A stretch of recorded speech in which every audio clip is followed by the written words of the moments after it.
Hello good morning guys.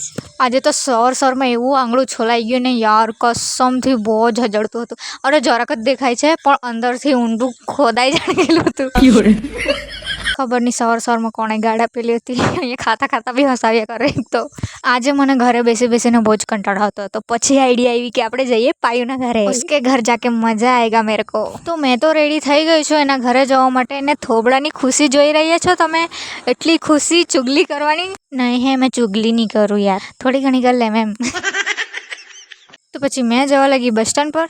ત્યાંથી રિક્ષામાં આવી ગઈ વાસ્કુઈ. પછી શોપ પરથી કેન્ડી અને નાસ્તો લઈને હું જવા લાગી એના ઘરે. એક તો એના ઘર બાજુ જાય ને તે શોર્ટકટ એટલું સુમસાન ને મને તો બહુ જ બીક લાગે. પછી શું એકલી જ બવડતા આવી ગઈ એના ઘરે.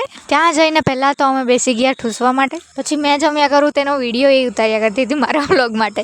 જમીને પછી મસ્ત બહાર બેસી રહેલા હતા ને આની ફીડમાં ખાલી ખાવાનું રીલ જ આવતી હોય. રીલ જોઈને કંટાળી ગયા. પછી અમે પીધું ફ્રૂટ સલાડ. પછી એણે જે સવારમાં ઢોકળા બનાવ્યા હતા તે ગરમ કર્યા, તે ખાધા.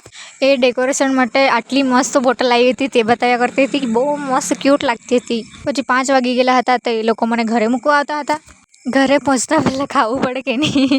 આજે આખો દિવસ મારો ખાવામાં જ ગયો છે. પછી અમે ખાધી દહીંપૂરી ખાઈને પાયુ લોકો મને મૂકી ગયા ઘરે આવીને 5 મિનિટ મન નહીં થઈ એટલે પાયુનો પાછો ફોન આવ્યો કે આજે દવા લેવા જઈ આવીએ. એટલે મારી કાંઈ દવા લેવાની હતી તે આજે જઈ આવીએ એમ કરીને. તો તે લેવા માટે અમે નીકળી ગયા અનાવલ. સારું વરસાદ નહીં આવતો હતો ને આ વલવાડાવાળો પુલ કેદાડે બને રહે યાર. અહીંયા અમારે આવવા પહેલાં જ વરસાદ આવી ગયો. હા તો આ ઝાડી જોઈને તો ખબર પડી જ ગઈ હશે કે આપણે અનાવલ ઝાડીએ આવી ગયા. પછી અનાવલથી સીધું આવ્યા કર્યું કંડોલપાડાવાળા રસ્તે. જેથી દવા લીધી તેમના ઘરે જ એટલું મસ્ત માતાજીનું મંદિર હતું.